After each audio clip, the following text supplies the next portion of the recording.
Hey Subculvers, we're back again. I'm Julia. And I'm Jennifer. And we're here today to talk about Big Shot. Coaches here, they're expected to be role models. Do not screw this up. Coach Marvin Korn is going from the NCAA to some fancy high school? Personally, I think it's all a big mistake, but I'm prepared to make the best of it. Let's go win a basketball game.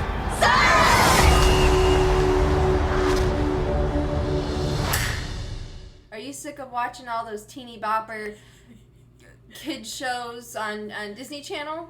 Well, when you head over to Disney Plus, they're putting out a lot of new content over here, and they're meant to be not just for kids. Like, it's kind of like family oriented, and that's where Big Shot comes in. I actually decided to watch it after getting into the Mighty Duck series, because it kind of felt, maybe I'm like, oh, I want something similar to watch, and so we started watching Big Shot, and obviously because John Stamos is in it, who I love, Uncle Jesse, but he's not so Uncle Jesse in it.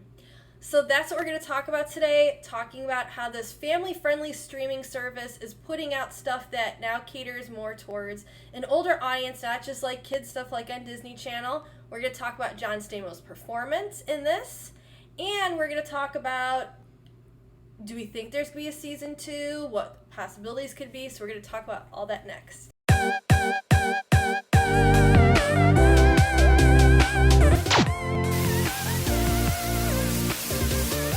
Now, I love watching things on Disney Channel.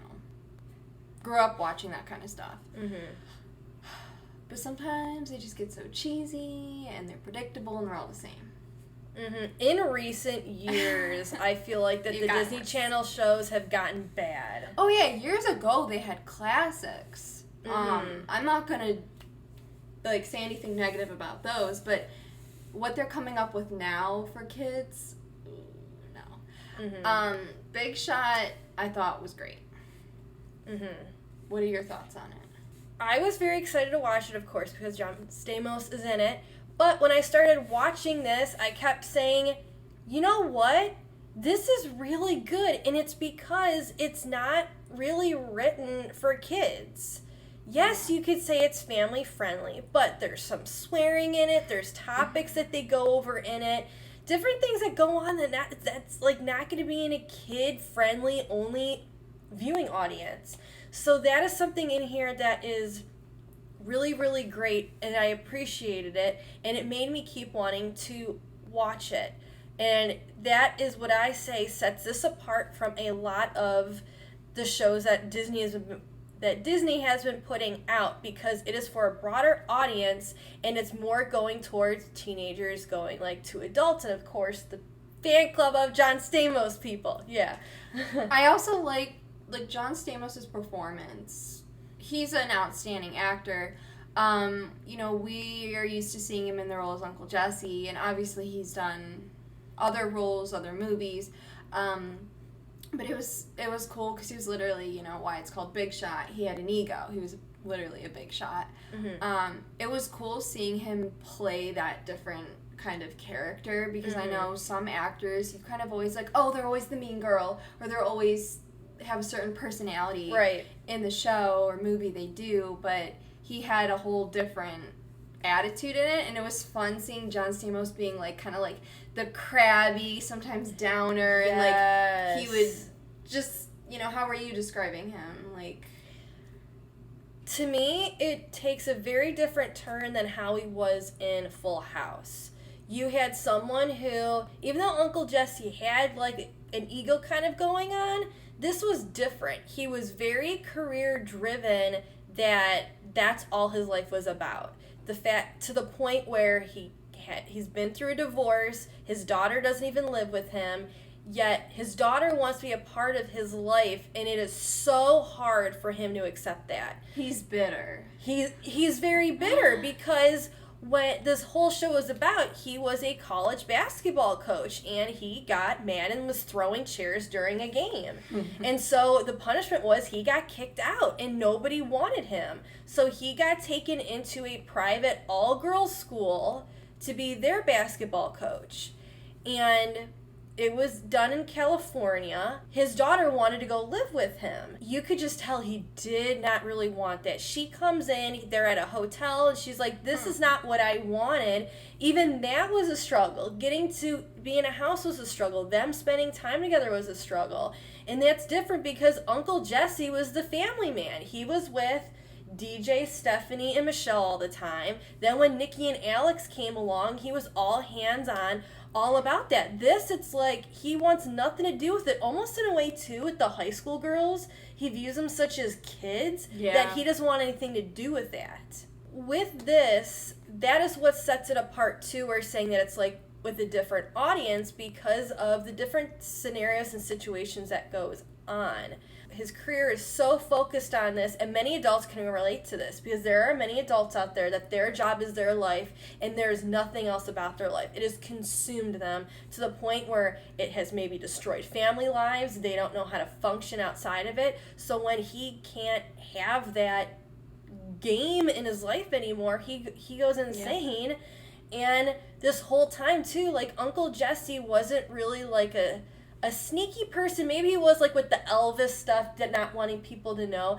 But when he gets his job at that high school, he is trying to find every single way to crawl out of this because he wants to get another job. He wants to get back into the big scene of college basketball life, but because he can see that he is starting to change, he is softening up, and he does not like that.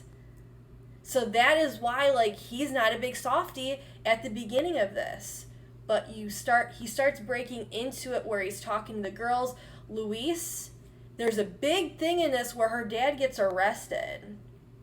And that storyline right there. A lot of other shows wouldn't touch upon that are like, I call them the kids' teeny bopper shows. They don't, not all of them cover serious topics like that. Then Olive was getting into the social media world and got an endorsement from a bathing suit company, realized then what the company was about and wanted to back out, and there's all the stuff that happened with that. I felt like that was more of a older audience line, like you would say, like teenagers and up, because I know a lot of people can say stuff's family friendly, but when it really comes down to it, sometimes parents are very picky and specific what they want their kids watching, and they might think that those are not values they want. Yeah. Also, the values of these other basketball teams being mean and nasty to the girls. Not hazing going on, but there was a bunch of other bullying going on where Caroline, which was Mouse, was she the one who was faking that she had an injury not to play? No, that was Olive. That was Olive. No, that wasn't. No, it was Olive who was faking it. No, it was Samantha. Oh, yeah. It was Samantha. Yeah, sorry. We're at IMBD trying to remember all their names because there's a lot to keep track of. Oh, I got them mixed up. It got so bad that one of the players, Samantha, faked an injury.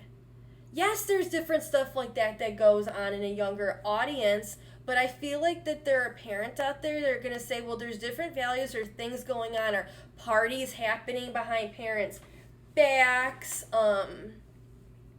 just different stuff like that it sets it apart, and it made us really, really like it because we're like, thank God it's finally something that's not, for kids. And yes, High School Musical, the series, is family friendly. There are topics that are trying to get kind of edgy or different things going on, but it is still a wide audience that there's not people getting arrested in it. People like try to redeem themselves with getting fired for their jobs. Play it more safe. Yes. Even though there is edgy stuff going on in it, or they're trying to break barriers that television with kids and stuff hasn't really done that much of, this show did a lot of it. So there's something I want to add with John Stamos' performance. And I don't know if you'll agree or not. So the way he was in this, then looking at on Netflix when he's in Fuller House, then looking at him in Full House. Not gonna lie, but I really did not like his performance in Fuller House. I haven't watched Fuller House in a while, so I'd have to go back. But what do you mean you didn't like it? Why is that? I feel like it was really hard for him to get back into the sync of that character exactly. That I felt that, it was the same, it might have been the same writing team. I know what's his name? Jeff. I know you're talking about. Jeff, the guy who he's the one who created Full House. He was still on the team, whatnot. But there's Fuller or no? Yeah, with Fuller, it might be Jeff Fuller. There's I don't something know, going something on. like So, anyways, I feel like that there was a bigger cheese factor and weirdness with the characters. Cheese factor. Well, no, you could say look at DJ. DJ did not act at yeah. at all like what DJ did when she was younger. I know she's an adult, but it was like over the top, like weirdness and stuff. She like it didn't match her character. I know it's older. Yeah. You could even say with like John Stamos, I feel like that he could not fall back into that character I'm gonna have to go back anymore. and watch it now because now I want to compare it. To me, it's noticeable. But when he is in this, he does an excellent He's a acting whole new performance. character in it, Correct. though, too. So sometimes I think it's better when actors. It's fun seeing them reprise old roles, but it may be easier for them. Like this is a whole new, brand new project for him. Mm-hmm. He started from square one, a whole new character. Mm-hmm. So it was probably easier for him to do because he didn't have to feel like he needed to act a certain way like he did in the past. Because I kind of felt like his acting in Fuller House was kind of crappy. It was like I honestly would have to rewatch. It was like a cheesier version of Uncle Jesse. And just the way how he would act or talk, like he was really like overemphasizing of pushing stuff. But when you would go and watch the old episodes back, he was like that cool guy. He was like carefree, very down to earth. But it was weird. Yeah, there was a lot with. That's a whole nother thing with Full House. I didn't finish it because I got like disconnected and kind of bored with it. But I don't know. I'll have to finish it. But a lot was kind of like a disconnect. I don't know. But with this though, he was excellent in it. He showed many different sides of himself. Of course, it's definitely different than Uncle Jesse. Sometimes you could say, well, maybe when actors get older, like, they don't have that touch anymore. Like, sometimes when you have good actors go to Hallmark movies, I'm serious. When you have these different... Hallmark. I don't care. Sometimes when, like, Michael Murray or different, like, well-known people go to Hallmark, there's, like, this, well, hey, guys. Are you talking about, like, Cameron Bure? What's her name? Candace Cameron Bure. So you're saying this. This is going off another tangent, but it's kind of related. It's still related. Okay. We're talking about John Stamos' acting performance. Okay, when Candace Cameron Bure, you're saying, went from her other project with Full House, and then she was on Hallmark Movies. She's in a crap ton. You think that kind of like affected how she was in Fuller House because she was like all like how they acted Hallmark? It could be, and I don't know if John Stamos did any Hallmark. But I know so. he still does he heavily works with the Beach Boys still. What's the girl from Party of Five who's in like all of the Hallmark movies? The brunette. It starts with a C. But she does a good job. I know we're getting off on a rampage. Like Lacey Chambers or something. Yeah. But this is like a whole other thing with Hallmark. It's just I don't care. It's cheesy. It's like horrible acting, and she's like one of them. The Lacey or Chambers. Yeah, she's just like it's kind of like how Candace Cameron Bure. Yes, but like they're just I don't know. Yeah, I don't care for it. I feel like if you get it, you get it what we're talking about. If you don't, you don't. Sorry, you can't follow. But there's a reason why we were bringing this up because we were talking about his performance relating to what we all know from the past with him. That's what we're trying to connect the dots of seeing him as a younger actor in Full House, going through all these years later. Now we're in 2021. Now still seeing John Stamos when that was back in the early 80s. Sorry, the late 80s when Full House started. Yeah. It's interesting to see him in this different role. Like you said, it's refreshing. And I'm happy that they got him in here because he really did a great job. I'm glad he's still doing projects. I like him. Okay. So we're going to move on from this rant that I don't know if you enjoyed it or not, but oh well. So we're talking about... I don't know if season 2 has been announced or not yet. When we're recording this, I'm not sure. So. If I make this shot, Big Shot's getting picked up for a second season. Wish me luck. pants are falling down. Come on, Disney, just have a heart. So I hope there is. I think I would wonder what they would do with a season 2, because they were making it sound like a lot of the girls, I don't know if they would become seniors now, but it's interesting, like, how long could they keep the show going with the seasons, because would they have him coach the same girls and then they graduate and then he would get new girls? I mean, I don't know. It would be interesting how they would evolve that.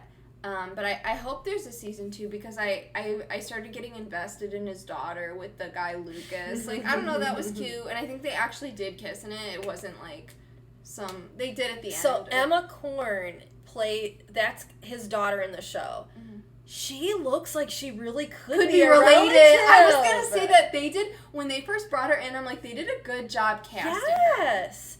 So this is what I think is going to happen in season 2 if they do it.